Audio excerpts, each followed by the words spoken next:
Have you ever been annoyed by those restrictions most sites impose on you when you're trying to come up with a password for your account? Why do they force you to come up with something that's longer than the Hobbit and has more punctuation than you use in a week? And on top of that, don't those restrictions actually just make it easier for hackers to get into your account, since they're just limiting the amount of passwords the users can come up with? You see, if a website allows you to have either Hunter or Hunter2 as a password, with you being able to choose whether to have a number in there or not, doesn't that make it hard to be guessed than if you were forced to put a number somewhere?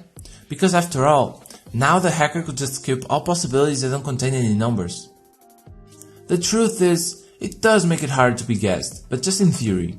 In reality, people are too lazy to care, and without any restrictions, they would just resort to common, easily guessable things like password or 1234 that would make it pretty easy for someone with bad intentions to get into their account.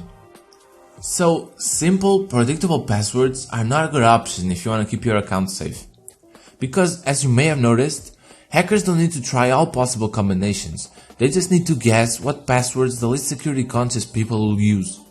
Setting restrictions in place makes even the simplest possible passwords still pretty strong, which results in a net profit for everyone's security. The people who use super strong passwords are fine regardless, and the lazy ones end up with much safer accounts. But a good password is not just one that is hard to guess or not commonly used. If yours is so complicated that you have to write it down somewhere or you'll forget it, that kinda defeats the purpose. Consider this. Pick a random word, and for our calculations here, let's say you can choose from a set of 10,000 common English words. It may or may not be capitalized, may have some common substitutions, and it either starts or ends with a symbol and a number in an unknown order. There are a bit less than 200 million possible combinations like this, which means that to guess it, one would need slightly more than 2 days at 1,000 guesses per second.